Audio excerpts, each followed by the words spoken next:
国庆假期，女朋友去当伴娘，结果遭遇婚闹，司仪让她一口吞掉香蕉不能咬断，寓意新郎新娘感情长长久久。周围一群流氓起哄。女朋友的姐姐结婚，男方来自婚闹大省，我早就打听过，他们那个村也所以即使男方家一再跑，我还是留了个心眼。婚礼的前半段都平平安安，一直到新郎背着新娘出娘家，我下楼给小朋友买饮料时，听到了男方伴郎们的对话。那个伴娘不错，腿长腰也细，摸起来肯定爽。你看上他小姨子了，那我要那个。这个屁股大的齁用。他们笑得下流猥琐。那一会找个机会好好弄弄，我们都爽一下。我冲过去拍了拍长发男的肩膀，你敢碰他们一下试试？我的拳头捏得死紧。长发男回头看了我一眼，笑了一下，根本没把我当回事的样子，扭头就钻进了车里。婚车已经出发，我赶紧去开车跟在后面。车子停得远，我开出车库的时候，已经看不见车队了。我心里七上八下，满脑子都是长发男一嘴黄牙的猥琐样子。忽然想起之前看的一个新闻，说是有2个伴郎在车里对一个伴娘乱摸，又把视频发到网上。一个女孩子哪里是2个壮汉的对手，怎么反抗也没有用。事后，女孩得了严重的抑郁症，自杀了好几次。一想到这里，我连忙给女朋友打电话，一直没人接。过了好几分钟，她才回了条微信，问我怎么了。我说你跟谁在一起？她说她和姐姐、姐夫还有一个摄像一辆车。我放下心来，叮嘱她到了男方家不要乱走。我就在她后面开了1个多小时的车，终于到村子。我来到男方家里的时候，新郎新娘正在给男方妈妈敬茶。我担心的情况没有发生，看热闹的人群中也没有长发男的身影。我松了一口气，听到旁边的司仪用蹩脚的普通话说：今天有一个家庭失去了女儿，但有一个男人得到了一个新娘。新娘，顾名思义就是新的娘。赵成才，你可不能有了新妈就忘了旧妈啊。赵成才是新郎的名字，看样子2人认识。也对，要不是发小，谁会请这种土嘎的司仪？人群哄笑，姐姐皱了皱眉头，有点不开心的样子，但还是什么都没说。这时，那个司仪又不知道从哪里摸出一朵大红塑料花。带花，带左边生男孩，带右边生女孩，带中间生龙凤胎。新娘子你是要带哪的？姐姐刚刚站起来，被这阵仗搞得有点懵。倒是她婆婆一把夺过来，不由分说的带在姐姐左边。肯定要男孩啊，要个女孩不是便宜了别人？妈，其实生男生女都一样。婆婆眼睛一瞪，怎么一样了？男孩姓赵，以后才是我们家人。要是生个女孩，不是帮别人养了吗？姐姐明显不悦，看着姐夫，要他说话的意思。但姐夫却避开姐姐的眼神，低头帮她把花摆正。婆婆看着这一幕，嘴角含笑，眼神得意于女朋友之前压着我看《甄嬛传》的功劳。我几乎1秒解读出了她婆婆的真正意思，这朵花是枷锁，婆婆要立威，借此打压刚进门的儿媳妇。摊上这一对母子，这以后的日子怕是不好过。我抬起头和女朋友对视一眼，都轻轻叹了一口气。这时，长发男挤入人群，在司仪耳边小声说了什么，我听不清，但看到司仪对他比了个 OK 的手势，心中顿时警铃大作。只见司仪拿了一串香蕉，给每个伴娘发了一个。要想日子过得好，伴娘助力少不了。各位姑娘们，你们现在手上拿的不是香蕉，是新郎新娘幸福的象征。女孩们捧着香蕉，面面相觑，不知道他们葫芦里卖的什么药。司仪也举起一根香蕉，剥开，做了个往嘴里送的动作。大家像我这样生吞香蕉，千万不能咬断，这样子新郎新娘的幸福树生活才能长长久久。女朋友的脸当场就红了，捏着香蕉想扔，又顾忌破坏姐姐的婚礼。不知道怎么办好，人群爆发出一阵哄笑，几个伴郎还吹起了口哨。姐姐瞪着姐夫，姐夫却只是微笑地看着这一幕。我刚要站出来阻止，就听见啊的一声尖叫，其中一个伴郎已经急不可耐，扑在一个女孩身上，嘴里说着我来帮你，手却伸向女孩的裙子。女朋友第一时间上去拉，可她哪里拉得动那肥猪一样的男人？伴郎们纷纷骚乱起来，对着女孩们扑过去。1秒钟过后，长发男就哭着跪在了地上，因为我一脚踢在他裤裆，然后我揪住肥猪的头发，一肘正在他腰里，趁他吃痛松手的瞬间，把他像垃圾一样丢了出去。人群瞬间安静下来，受惊的女孩哭着躲到角落，女朋友张开双手抱着她，轻声安慰。男方妈妈脸色阴沉，瞪着我：你是谁？来插手我家的事情？是我妹夫，不是说好了不闹的？你们家怎么答应我们的？有你家这个儿媳妇厉害呀，还没过门就敢给你甩脸色了。闻言，男方妈妈的脸色果然阴沉下来，那司仪也在旁边煽风点火。婶子，你这儿媳妇这么蛮横，以后要管着成才喽。到时候要是她不让成才回家，成才肯定不敢不听。想你也是可怜，一个人辛辛苦苦把成才培养成大学生，就这么送人了。结婚不就想热闹一下，老祖宗传下来的传统，怎么到他这里就行不通了？婶子，我看他不是不想热闹，是他们城里人看不起我们乡下人。放你屁的传统！我们中国传统什么时候多了一项调戏妇女？你们一个个禽兽，别以为肚子里那点龌龊心思我不知道。那群流氓回嘴，各种脏话层出不穷。够了！老太婆大喝：大好的日子，吵什么吵？众人熄火。他扫了姐姐一眼，眉头拧成川字。你看看你，还有没有一点新娘样子？结婚跟人吵架，说出去不怕被人笑话？那要看他们都做的什么事啊！我也想忍，但这种事我怎么忍得下？怎么就忍不下？我怎么以前没发现？你脾气这么大，城里大小姐就是厉害哈！现在就敢这么冲，以后谁给我儿子洗衣做饭，伺候他？再说了，谁家结婚不玩一下？你去问问这些人，谁结婚不开开心心的玩？就你们城里人金贵，一点玩笑开不得。这是开玩笑吗？都上手了！老太婆推了我一把。这里有你什么事？你一个小辈懂不懂尊老爱幼？姐姐气得头脑发晕，她捂着胸口，缓缓坐在沙发上，指着姐夫。赵成才，你跟你妈说，这个行为有多恶劣？赵成才看了看姐姐，又看了看他妈，一句话没说。说啊，哑巴了，你说话啊！就是说话啊！老太婆冷笑一声，帮你老婆教育你老娘啊！妈，我肯定干不出这种事。现在干不出，以后可说不准。婶子你也看到了，成才多听他媳妇话呀。婚都没结完，就这么听他老婆话，一点男人的样子都没有。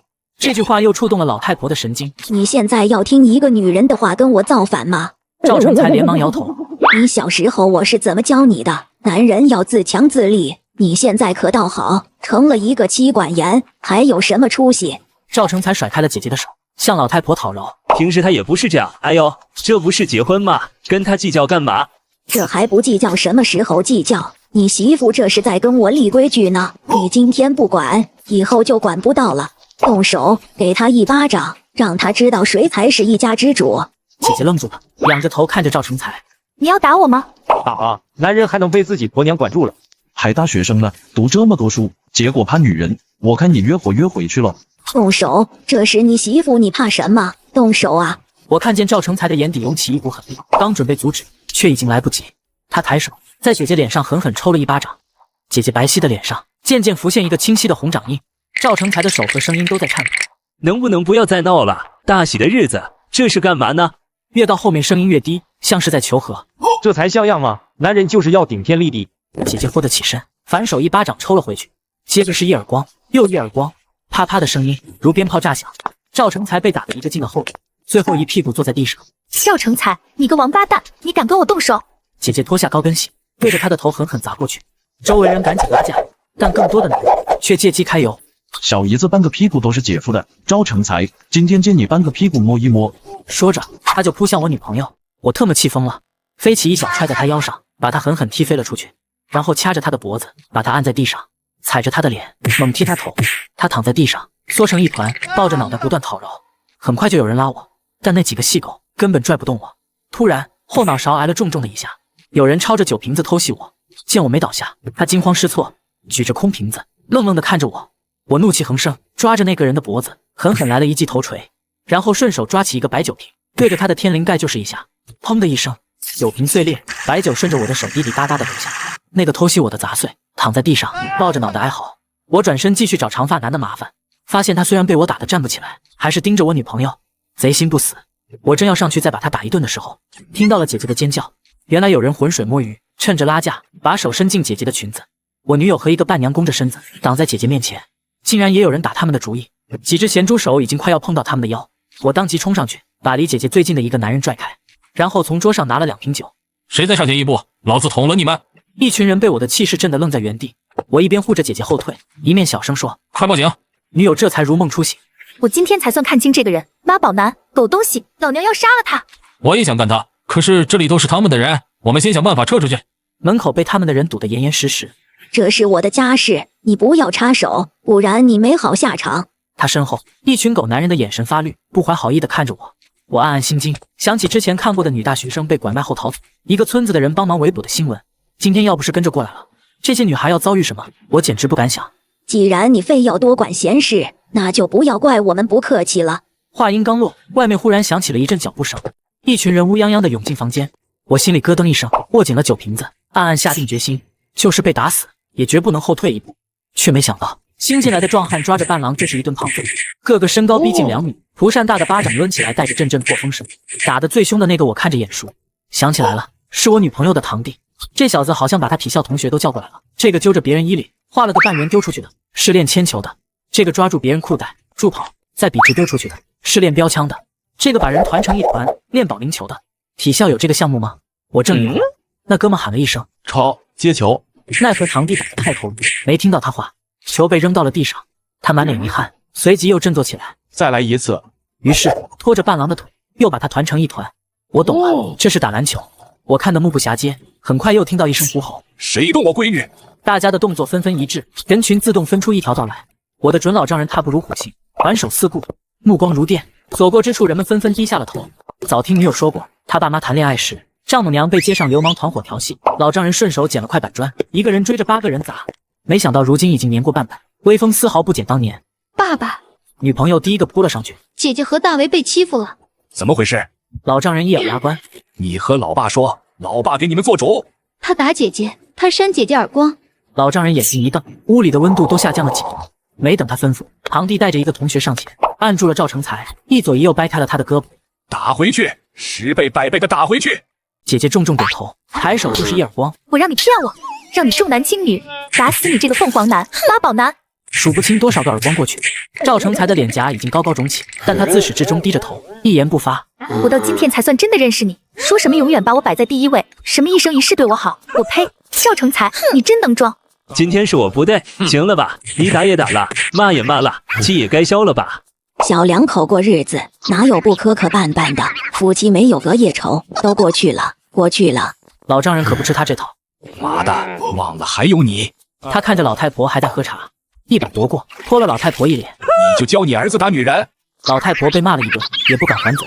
亲家，他们年轻人的事就让年轻人自己处理嘛，我们老一辈不好插手。谁跟你是亲家？好啊，让他们自己处理。闺女，再把这个王八蛋打一顿。姐姐得令，抓着赵成才的头继续啃。老太婆脸都绿了。爸爸，还有大为也被欺负了。老丈人看向我，眼睛猛然一愣。谁干的？他，还有他。女友指了3个人出来。他打大为的后背，他抱着大为的腿，还有他用酒瓶子偷袭。女友绘声绘色地讲述我挨揍的场景，我听着不禁汗颜。我以为自己刚才挺英勇的，原来在他眼里这么惨兮兮。老丈人让他们自抽耳光，提审长发男时，发现他已经躺在地上半死不活。你干的？我终于扬眉吐气，力挺胸膛。我干的，不错。还有些人我和女友都不记得，刚才那肤色模样，现在个个都唯唯诺诺，嘴脸一换，一时还真想不起来。我灵光一闪，不是有录像吗？直接对着找，谁都跑不掉。闻言，人群中几个男的纷纷变了脸色，当场就想跑，但门口被几个铁塔般的汉子堵着，谁又跑得掉？录像看到一半，老丈人的牙齿咬得咯吱作响，对着赵成才和长发男一人一脚才稍解心头之气。最后，每个参与婚闹的人都被拎了出来，连嘴贱躲在人群中怂恿的人也被比着音色找了出来。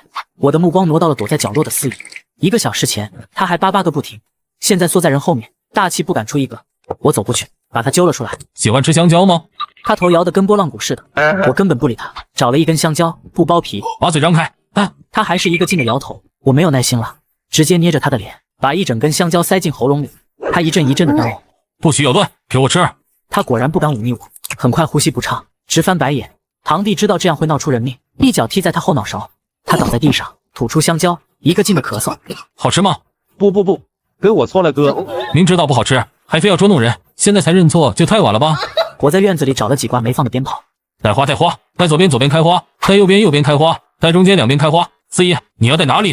哈哈，姐姐第一个笑出来，她盯着司仪，恨恨地说：“给他全身都带满花，让他全身开花。”好嘞，紧。叫2个人把瘫软的司仪拎起来，绑在树上，然后把鞭炮挂满他全身。还没点上，他就已经抖如筛糠，裤子还尿湿了。错了，我真的错了，哥，放过我吧。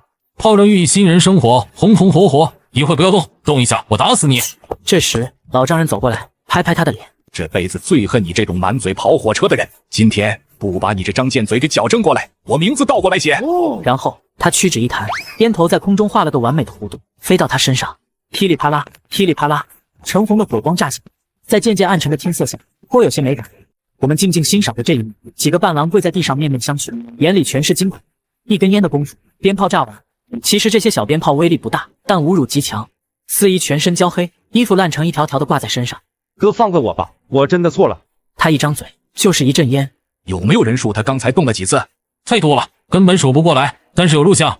动一次打一次，动一次打一次。堂弟抽出皮带，跟着视频的节拍卡点下手。司仪哭得很有节奏。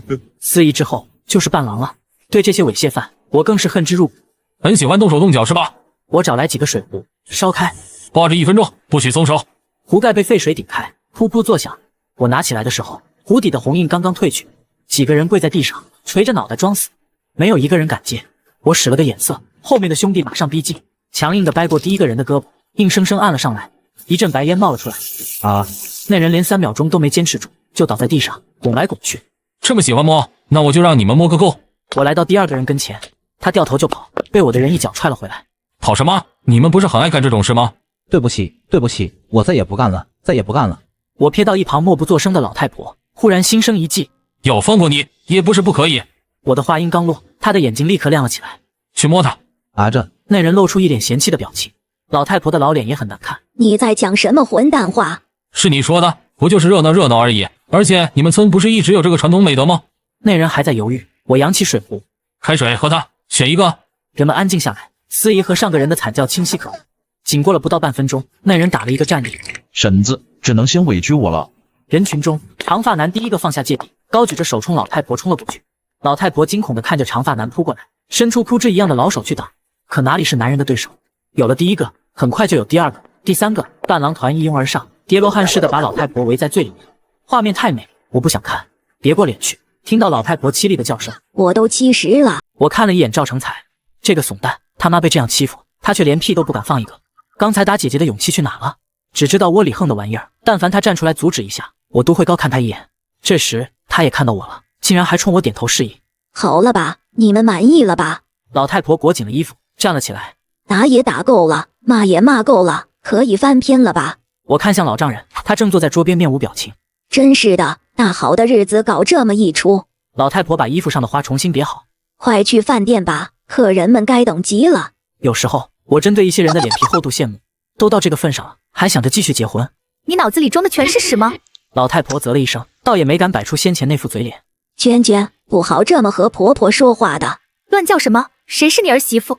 老太婆赶紧给赵成才使了个脸色。那怂蛋马上拉着姐姐的手说：姐，我保证以后不会再犯了，你就算了吧。今天结婚呢，酒店还有好多客人呢。姐姐一把甩开他的手，滚蛋！明天就去民政局离婚。离婚？怎么能离婚呢？夫妻床头吵架床尾和，哪家夫妻没拌过嘴？这是拌嘴吗？算了，懒得跟你们家人扯，走了走了，明天去离婚。赵成才急了，挡在姐姐面前，抽自己的肿脸。姐，别离开我，我不能没有你。你想想我们这么些年的感情。你还有脸提？娟娟，别冲动，你可想好了，我家儿子这条件可不好找，学历高，人也帅，工作又好，性格踏实。你好像对你儿子有什么误会？我当初就是看着小子老实，以为他们能好好过日子，房子车子都是我准备的，就连工作也是我安排的。他拿出手机发了条短信。好了，现在你儿子工作也没了。话音未落，怂蛋的手机响了起来。他一看联系人，不敢怠慢，颤颤巍巍的接起。喂，领导，是我啊，不要啊，我会好好工作，再给个机会。那边光速挂断，怂蛋拿着手机，失魂落魄的瘫软在地上。你们真要把事情做得这么绝？你可想好了，离了婚，他就是个二手货，有哪个男人还愿意要他？我愿意。人群中，一个男人排众而出，他面色潮红，激动的有些兴奋。我愿意，我愿意。咦，童哥怎么来了？这哥们谁啊？我姐前男友，从小就认识，高中大学在一起5年呢。那怎么分的？那时候年纪小，2个人因为小事吵了一架，又是异地，谁都不肯低头。后来那个姓赵的又在追姐姐。我抬头仔细打量这哥们，1米8，身材健硕，一看就经常锻炼，身上的西装我看不出牌子，但质感绝对不是便宜货，方方面面甩赵成才18条街。他看着姐姐，满眼温柔。本来想来看你最后一眼，就放下你，但没想到老天待我不薄，上一段恋爱没谈好，现在你单身我也单身，我们再来一次吧。姐姐穿着婚纱愣在原地，童哥一步步向她走去，缓慢又坚定。怂蛋前夫哥心有不甘，挡在他前面。你干什么你？童哥一脚把他踢开。滚！抬头面对姐姐时又换上一副笑容。这哥们祖籍四川吧？你怎么知道？不然这变脸的手艺跟谁学的？童哥揽过姐姐的肩膀，真心实意的给老太婆鞠了一个躬。谢谢您的不识好歹，让我的人生没有了遗憾。老太婆捂着心脏，跌坐在椅子上，快要气晕过去了。顺便多一句嘴，您引以为豪的儿子，在外面真的啥都不是。我公司的前台，学历都比他高。对了，您儿子刚才打我女朋友了是吧？我借你儿子的脸一用。说着他蹲下，擦了擦手，把怂蛋的脸掰正，他就是一巴掌。全场叫好。童哥微笑回应。然后又几步走到老太婆面前。我觉得你也挺不要脸的，你也惹我女朋友生气了对吧？也借您的老脸一用。你干什么？老太婆惊恐，回答他的是一记响亮的耳光。这哥们打人还挺有礼貌的。对呀，这叫先礼后兵，兵兵兵兵兵兵兵。最后，我们在怂蛋老家闹到后半夜，老丈人怨气极大，路过的狗都要抓起来抽2巴掌，彻底根治了这个村的传统。